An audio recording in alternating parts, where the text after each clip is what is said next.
Hey everybody, I'm Dale. I'm an alcoholic. Hey Dale. I'm glad to be back up there with you guys. Last time I was here, this podium was up there against the wall. You had to strode out a different way. I'm supposed to tell y'all a little bit like what it was like, what happened to me, and what it's like now, and I'll attempt to do that the best I can. Before I get started, the young man I brought up here with me, y'all introduce Carson. Y'all introduce yourself to him before he leaves here. Carson P. He's what? You got 6 months now? 6 months. 6 months, man. He's kicking it.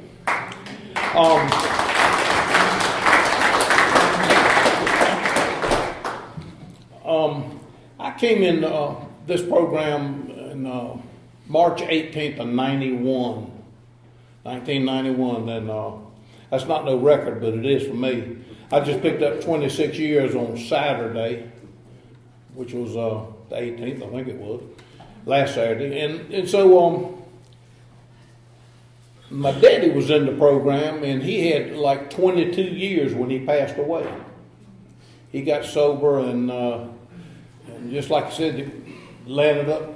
Tom hired him over at the prison over there, and then Tom turned him over to Wallace, and Wallace done the training, OJT, on the job training. and so I guess I got a daughter that's got 16 years in here, and I'll tell you a little bit about that as I go through my story. But we're just a big AA family, I did not want to be an alcoholic like my daddy. I did not want to be alcoholic. And every time I'd get in trouble with my drinking, I'd say, well, I ain't as bad as Daddy Dale. He used to drink it out of the bottle. I drink my drinks in glasses, cups, things. Daddy Dale used to drink his. He'd get a little chase of water out of a spigot in a cup, pour down some vodka and chase it with that water and get back in that Chevrolet and tell me to sit down in the back. Now be quiet, don't be talking. And he'd take on off, and I was never going to be like Daddy Dale, and I turned out to be identical. And I tried my best not to, but it just turned out that way. I started drinking at an early age, I think. I was about 16, I think. And it was kind of interesting, it was peer pressure for me. I think I was alcoholic before I ever took a drink. I remember I would go up to Johnson's drugstore in Raleigh, North Carolina, where I was born and raised.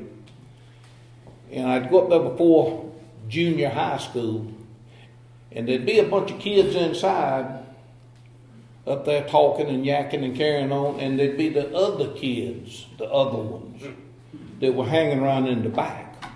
And they were doing things like smoking Winstons, throwing quarters for the line. That's gambling, in case y'all don't know. And telling lies and all that stuff. So I fit right in with them. So I never went inside to sit with the good kids that played all the sports and stuff. I wanted to be out back with the jerks, They were doing everything they could do wrong. In the afternoon, to make it real interesting, they go to pool hall. I was introduced to the pool hall, And I said, oh man, this is great, Went up there one night to the pool hall up there, and they got in a fight, and a guy picked up a pool stick and knocked it over another one's head up there, and they had to break that fight up there and everything. I said, man, this is interesting. This is, things like that attracted me. I don't know why. But, I had never seen such hooliganism in my life before. And I come up a pretty good family, and they treat me nice. But I just had never seen hoodlums act like that. And it was really interesting to me. And that's how it started with me. And my first drink, I remember I tried drinking a few times, and I was not successful. I'd drink one beer, maybe a beer and a half, something like that, and I'd get sick. But I had perseverance. I kept trying and trying and trying. I couldn't get it to stick. And I remember I was 16 years old. I had a draft card. Back then they drafted people. Nowadays it's just la-di-da. If you don't want to go in, don't go. You know, we'll get somebody. And I peeled that thing open with a razor blade one night. I mean, it was really hard. I got that thing open. And I got the inside of that card out of that thing. And I bought some ink eradicator down at the drugstore. And you could put a little drop on that and it would just make that ink disappear.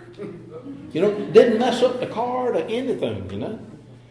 And so I did that and I got it off and I lined it up on that Underwood typewriter. I lined it up and I picked that old long thing up that went over there like that. And I said, that's going to be just right. And I hit it, boom. With one failed click, I was 18. I could drink. You know what I mean? I said, man, I have arrived. I put that card back together as best I could. Went to, with 2 or 3 of my buddies over to the Crossroads Tavern on Hillsborough Street. And I heard that if you was kind of young, you could sneak around in there. You could get in there. So I went over there, and my buddies kind of pushed me in front. You know, they're kind of pushing me to go in at first, you know, and I didn't want to go in there. I went in there first. I wanted to be at the end of the line. And I went in there first, and there was this great, big Greek guy behind the bar. He was heavier than I was. And you got ID? And I pulled out that fake card. My heart was just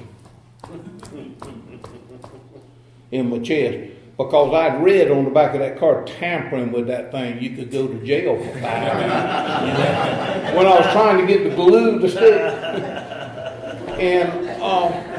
And I handed it to him, and he picked that card up, and he looked at it, and he threw it back, and I said, boy, you barely made it. Go ahead. Next. Let me see your card. And all of a sudden, I realized I'm in. I'm one of the bunch. I'm in the crowd. I'm one of the guys that can come in here anytime and drink. And I'm 16. And we went back there to the back, I remember, and I said, I had a dilemma. I said, I'm going to throw up because when I drink that first beer, I get sick.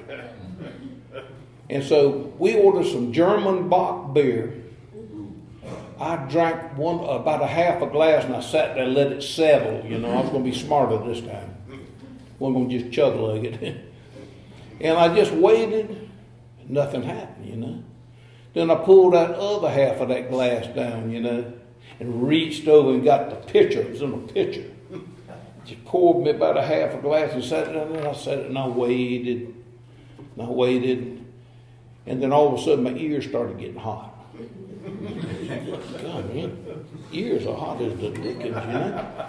And I drank that other half a glass down, and nothing happened, you know. My ears got hot, and I got feeling good. I got to looking all around. I said, boy, I'm feeling pretty good here. This is what they're talking about, you know. Talking about going out and getting high, you know. I said, this is it. I said, man, I'm feeling good. And I told my buddies about it. They thought, oh, yeah, that's the way we get, you know, we come in here. I said, oh, man, I'm feeling good. And they said, look at that, man, he's feeling good now. And I got up. I had to go in the bathroom and take a look at myself, see what I looked like, because I felt so good. I thought maybe I'd changed. You know? So I got up. There was a restroom back there in the back. I got up. I went in that restroom. And I looked in that mirror. I looked at myself, you know, and you know, you have more hair then. Get both these hairs. But I looked at myself and I said, my God, man, you looking pretty good, dude. How you feeling? Oh, right, I'm feeling good now. You know what I mean? And when I walked out that door of that restroom into the back of that bar, I was a different person from the guy that come in that bar.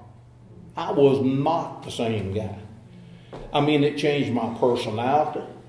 It made me look better, made me feel better. I knew dancing was going to be fantastic.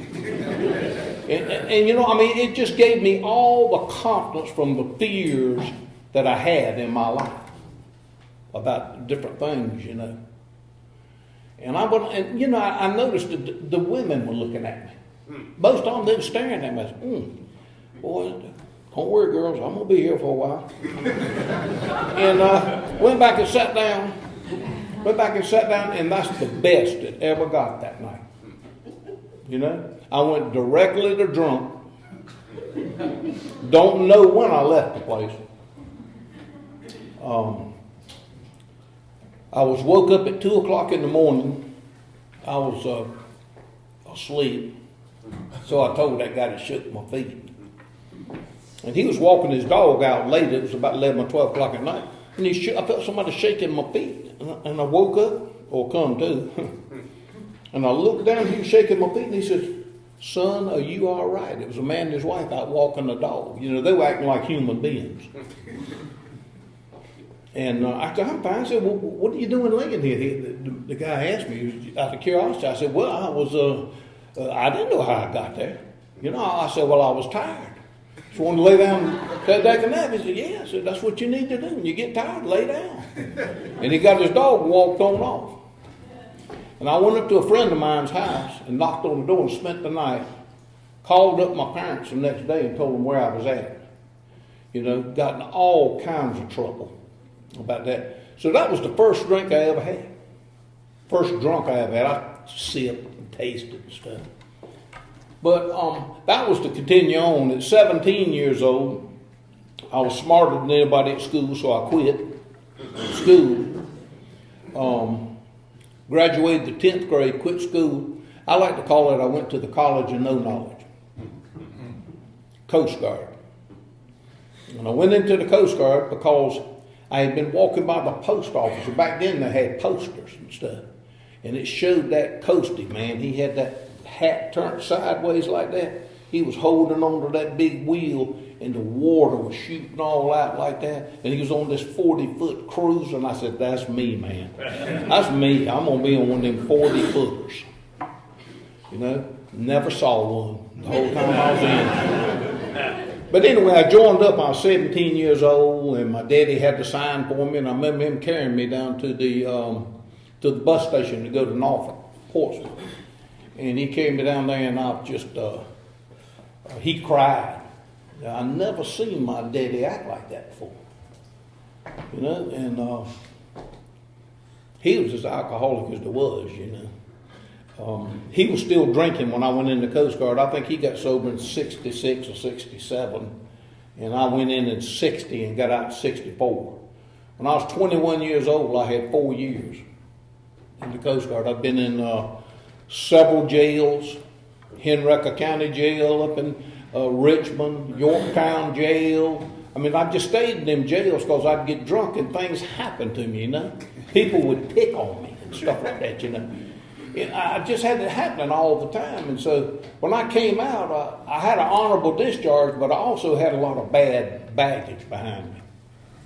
You know, I came out and I went to work for a little outfit called Term Plan Finance, collected money. I stayed on that job for 4 months. It was didn't retire. I stayed on it for 4 months. And I quit that job because a man owed a $29 payment, and I was out there, and I went to get my money from him, and I said, "You got to give me that $29. He told me to get the $29 to put you on the phone. He said, "I'm telling you, you need to get off of my land right now, or I'm going to shoot you." And he had a shotgun stuck in my face. That's when I quit that job. I said, "I ain't losing my job over a $29 payment all my life," you know. So I quit that, and I was sitting down at the bar after that job. You know, we go to bars, and they had a little bar down at 5 Points called the Cat's Eye, and that was a big bar. That was the big one. Beside that was the dance club. The Cat's Eye was the name of it, and next to it was a little bar called the Mouse Trap, and that's where I was, in the Mouse Trap. And that place down there was super. I met my wife there. She was sitting up on the corner one night. She was really looking good. Had her hair done up one of those French twists, you know. Had a nice looking suit on, sitting up there. She was all by herself. And I sat over there and I watched her and watched her and watched her. And I said, "I wonder why that woman sitting up there all by herself." So I went up there and introduced myself, you know. And I said, "Why in the world are you sitting up here all by yourself?" She said, "Well, I came here with a guy." I said, "Which one?" He said, "The one over there playing shuffleboard." I said, is he crazy? And she said, what do you mean? I said, well, why would he take somebody that looks as nice as you are and go play shuffleboard and leave you sitting here? And she said, I don't know. But it was a blind date, and I had to slap his face red when he got in the car with me. Really? I said, yes, and he grabbed me on the leg. And so I got to know her real quick. You know, and I said, well, let me have your number if you will. I'll call you up sometime when we get together, you know. And that's how I met my wife. And February the 24th, we celebrated 50 years being married. I give her all the credit. I was drinking. I tried to mess it up best I could. But anyway, there was a guy in the back of that little bar that night, and he told me, he says, you ought to go down and sell cars. He says, as much as you BS around in here all the time, you'd make a good car man. I said, I can't sell nothing, no. He said, have you ever tried it? I said, no. He said, all you got to do is talk to him like you talk to us in here. And I kind of knew that beer made my mouth run a little faster. And then I got to think, well, I can't drink all the time. But I went down there on Monday, and that man hired me. And the first month I was down there, I made 50% more money than I made at Term Plan Finance up there. I said, man, I have hit pay dirt down here. Car salesman. And I stayed in the car business until I got out September the 5th of 1995. I sold out the car business. And I worked up there with them and in Raleigh at the Ford place, and I went to the Chevrolet place for about 7 or 8 years. Then we moved to Wilmington. We had one child up there and one child in Wilmington. I got 2 kids. The oldest one is the one I told you about earlier. She's 47, and then the other one is 43. She's 4 years younger. And they're great kids. Boy, both of them work good, got good, decent jobs. I mean, you know, they're really doing good. I mean, I'm proud of them. And they sure did a whole lot better than I did when I was that age. But anyway, I drank till I was 47. That's when I had my last drink. When I got in here, I had the mind of a 17-year-old. You know, I think drinking retards your growing emotionally, mentally. It just retards it, you know. I mean, I want to play and act like I'm 17 years old when I'm 37 and 47. But that's just my opinion. I've heard it a lot in these rooms, spoke about it like that. And it's true in my case.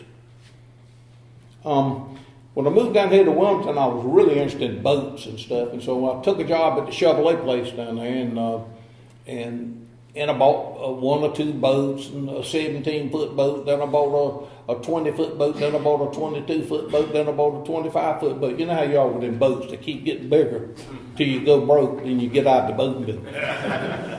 And but I was always interested in that boating, you know, and so we used to go fishing those marlin tournaments and all. I had 4 or 5 of my buddies, and what we'd do is we'd save up our money all year long. And we had one rich buddy that had the big boat. And we'd chip in the money for the gas and the bait and the fuel and all that stuff, you know.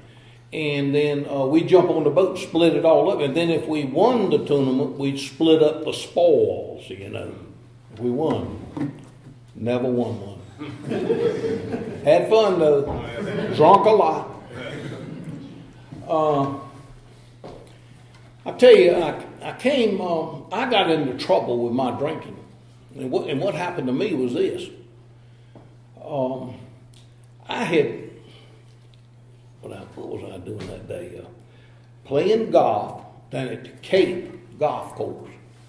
And I had took up golf about 2 months before. And what I would do is get all my used car manager buddies. I was a manager by then. And I get my used car manager buddies from all around town, from the Mercury store and Toyota and all that mess. We get together and we go play golf somewhere. And we do right much of drinking. But I went down there to Carolina Beach, and we played we played 18 holes, and we were going to play 18 again, and we landed up playing about half of that, played 27 holes or something. But we drank up all the beers the reason we were playing golf.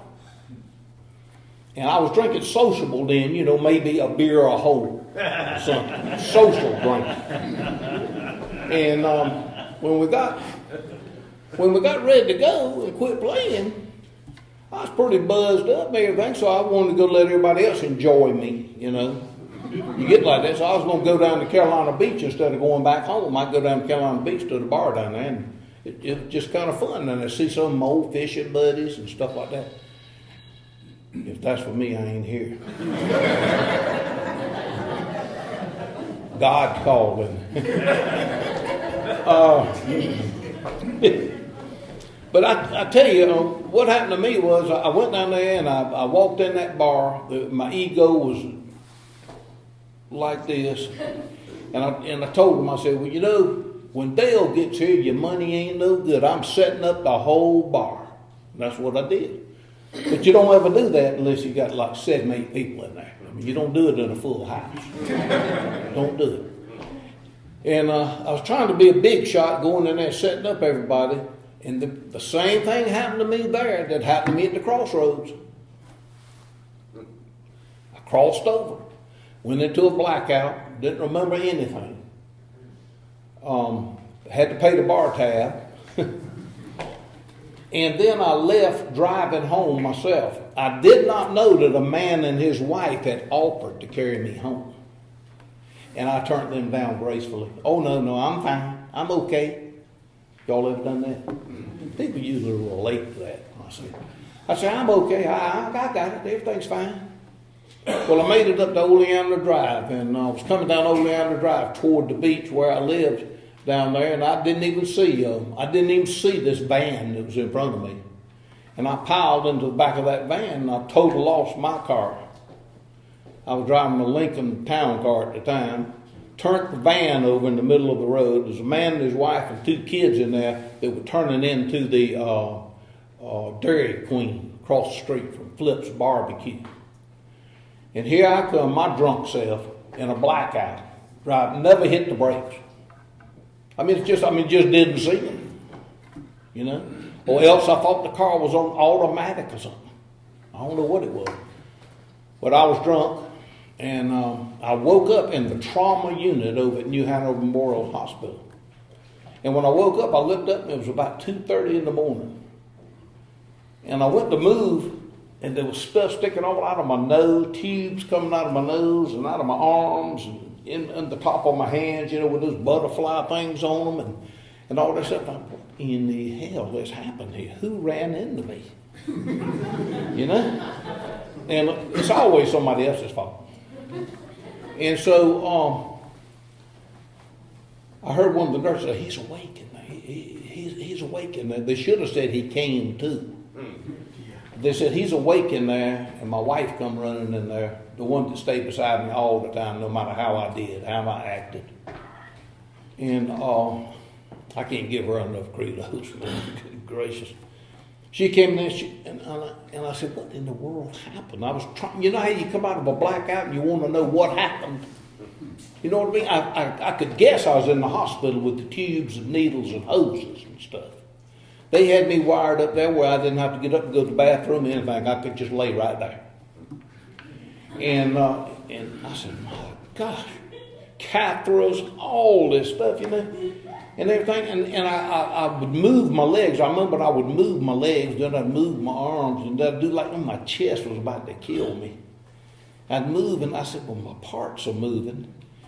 And then she says, you were in a wreck, Dale. And I thought to myself, no, duh. Well, do you know what happened? No. And so there was no policeman, anybody around there, and so I thought I'd kind of gotten away with it.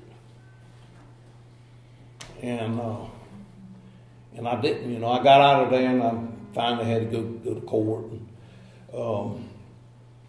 and everything, and had to go to jail. They put me in jail and everything. I met the man that was driving the car right beside me when I ran into him, and he told me what happened that night. I met the man that pulled me out of the car that night. The paramedics thought I was dead. Had 19 stitches up in a crushed sternum. where I hit the steering wheel, but wasn't nobody going to tell me to put a seatbelt on. And, which would have really helped me. But anyway, I had to go through that, and the worst thing that happened to me was I had to go to AA for 20 meetings. I went up and met with my lawyer one day, and my patch had gotten smaller. It was great big. Then it got smaller. And when my patch got smaller, I went up there with him. I went up there to plan my strategy, for getting out of this thing. I got to get out of this, and the next time I'm going to drink like a gentleman. Why do we think that we can drink better the next time all the time? I always think next time it's going to be different.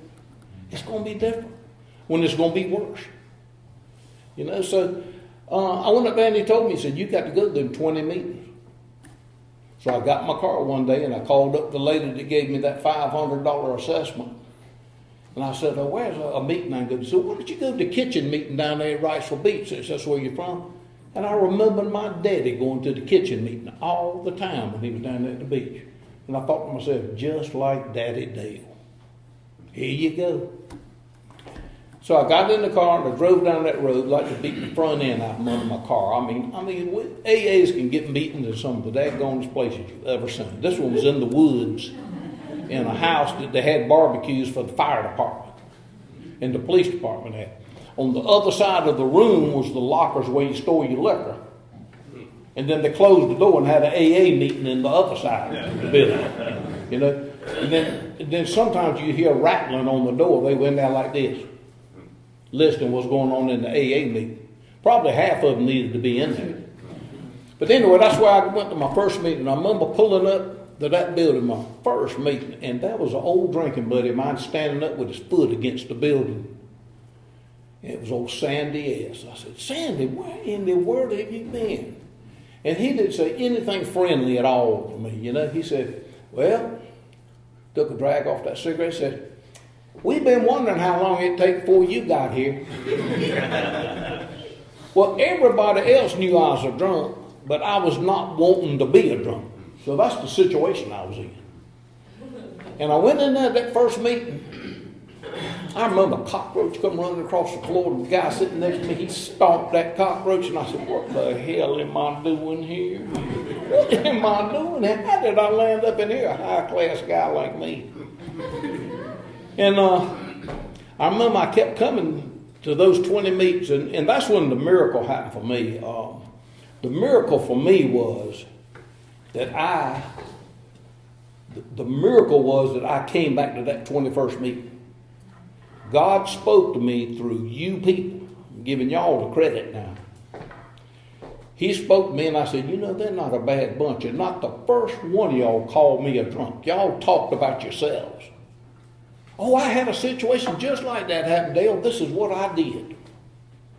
And I said, yeah, that's good, I'd be thinking, if I ever get that bad, that's what I'll do. But I was already there, And so I came back to those meetings and everything, and for 2, 3, 4 months I fought AA. I had me a sponsor, but I wouldn't do anything. And I stayed sober, and he said, well, how you doing on that step? I said, well, I got that first step down, and and we talk about that, and he made me write about it, down, write about that second step, down, write about that third step. Yeah, I'm turning it over.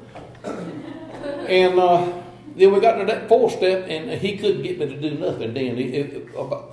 It went right up to 4 months. And let me tell y'all what happened to me.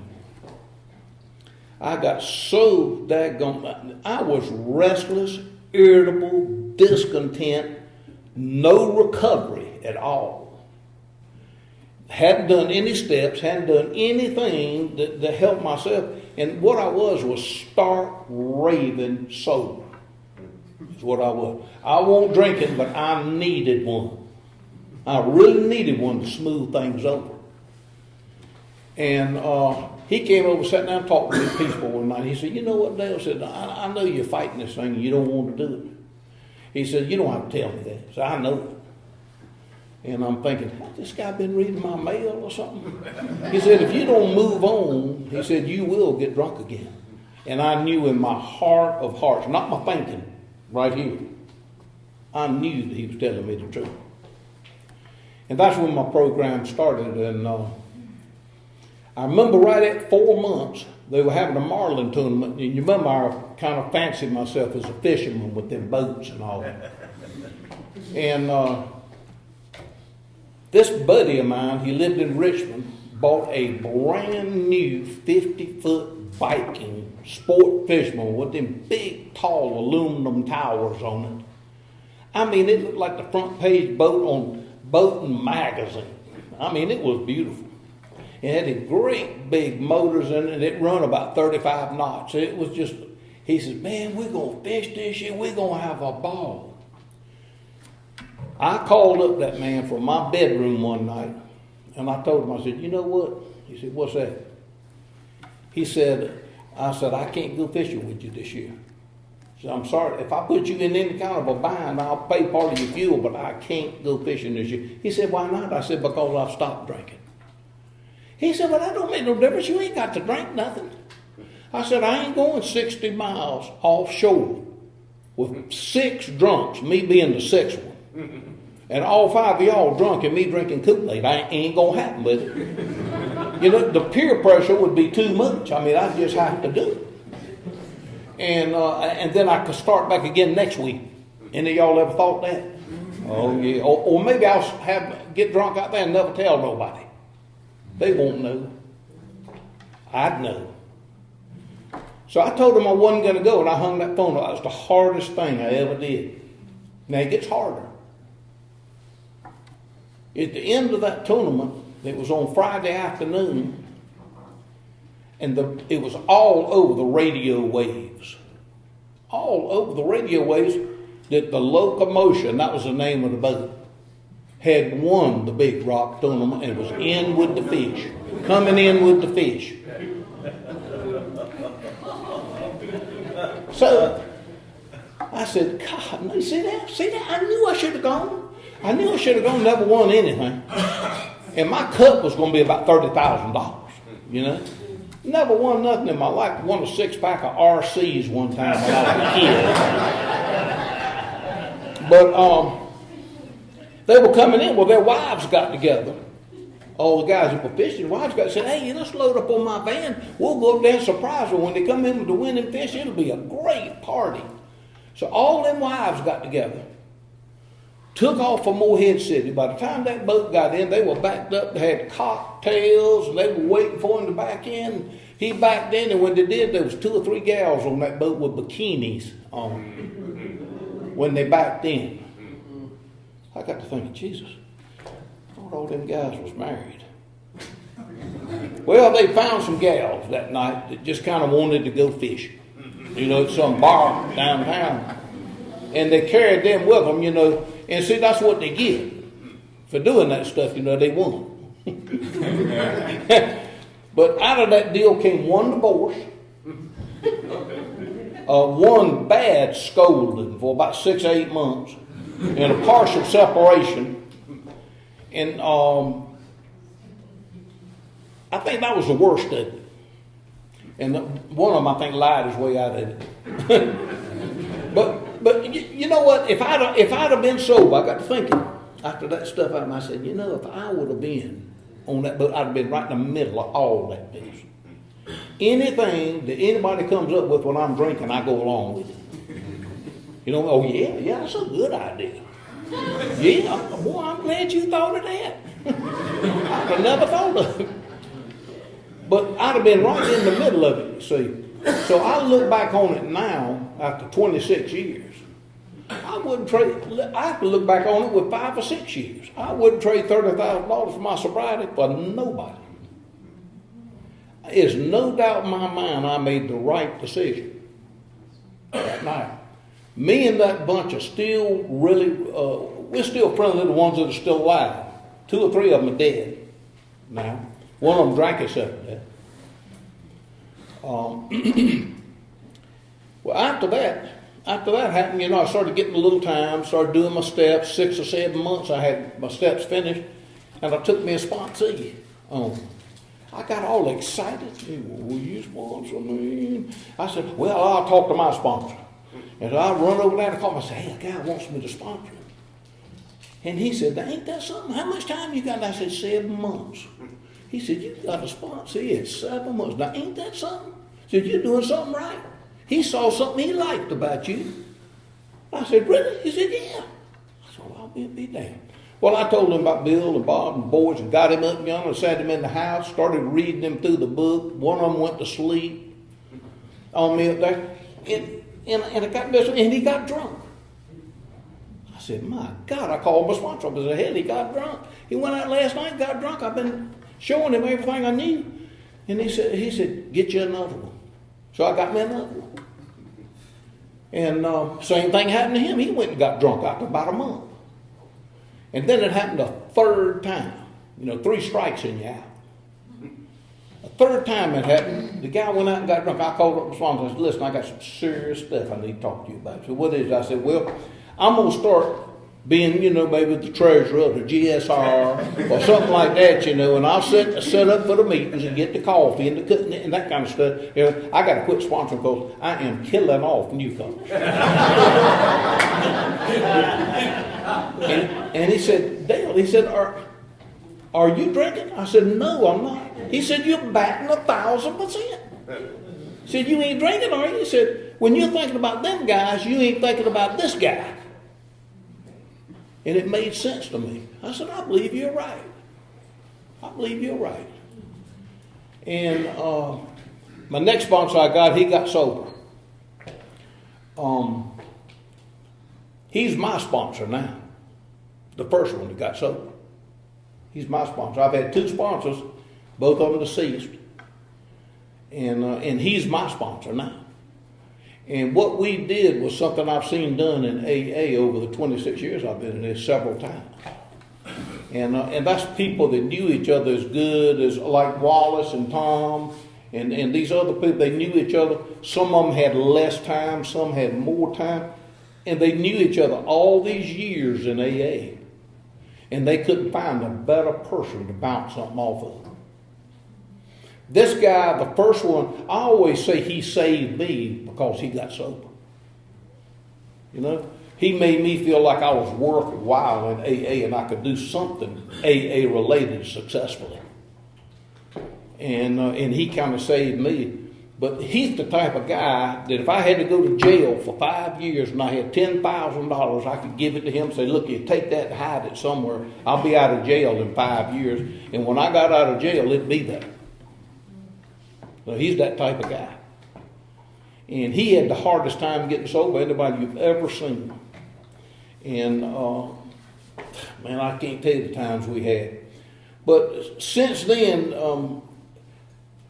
that sponsor thing that I saw over the years in AA of people getting younger people in sobriety. There's some people that I sponsor right now that I think sometimes just got a lot better sobriety than I got. I've got people that I sponsor that, I don't know why I'm sponsoring. You know what I mean? But they say they like me. Doctors and stuff. I graduated the 10th grade. What the hell? It don't even make sense. I've never seen an economy like the AA economy. It's great. The more you put in, the more you get out. The more you give, the more you get. And that's been my experience in here. As far as going through stuff, a lot of y'all know, and some of you don't know, I'll share it with you. In it was 2000. It was October 29th of 2000. My wife had a severe stroke. And when she went down for the count, I was in there watching a football game. My sobriety's doing good. I got my house payments caught up. Everything's looking good. I'm getting ready to eat a bacon, lettuce, and tomato sandwich. And she's in the kitchen. Oh, man, this is going to be good. And I called her twice, and she didn't answer. And I turned around, I looked in the kitchen, and she was laying in the cat food on the floor. I said, what in the hell is going on? What's wrong? She was spitting out of the mouth. I didn't know what had happened. I went in there and dialed 911, and she said, oh, I'm okay, just leave me here for a while. And I called 911 and she had a severe stroke. Her carotid artery on one side completely clogged up, quit sending blood to the brain. And it's the worst stroke I've ever seen. And I've been over there a lot of times to those rehab units and seen those people that have mild strokes and mini strokes and all kinds of strokes. Hers is the worst I ever seen. It took her whole left side. Nothing works. Half her brain, her left side. If you took a crayon and walked it right down here, right straight up, this side don't work, this side does. It's like a car with two wheels and tires on this side and nothing on this side. You know. And so I've gotten through that, never thought about drinking. You know? I mean, what good is drinking going to do me? You know, and so if you come in here and you can follow the directions and try to get it like I did with my sponsor, you know, I've got a chance to do anything. There's nothing that I can't go through. There's not many people that get up in the morning and turn up with two good kids like I got. And my wife, she's just as wonderful as the day she was, except she's just major damage in the physical department. And we got two girls that work down there 7 days a week with her. And we've managed to stay in a house, and God made that possible. You know, it wasn't me. I like to think, well, I worked hard, and I saved, and I've done this good, and all that. And but God has led me through this whole thing. I was scared to death when she had that stroke. What am I going to do? How am I going to do it? And then I remember what they told me in AA. I started praying like crazy. I said, I have got to figure out a way to get through this. And I started talking to AAs, and AAs told me what had happened to them and whatnot. And I did exactly what they told me. And I landed up getting two ladies to come down there and help me. And I started paying them and everything. And it's been that way ever since. And about 16 and a half years. October will be 17 years. And to go through something like that, there are things that happen to you in your life that are worse than death. You know? I think if I'd have had a tragic accident like that and somebody passed away, at least you would know what the final act is. You know, it's over. I got to pick up and move on. But the way she is, you get to thinking, maybe God will fix her one day. Maybe he'll do it if it's his will. And so I really don't know with her. And it keeps me from going out places. Like tonight, I got somebody that's going to come stand in for 2 hours, so I got time to drive back home. You know, she can't do without help, you know. And so I'm always grateful to come up to places like this, you know. And I love this guy over here and Tom and him. You guys just got great AA up here. And I'm always glad to come up here and share with y'all. I hope that I can keep on doing the same thing I've been doing, because I ain't going to quit. My name's Dale. I'm an alcoholic. Thank you.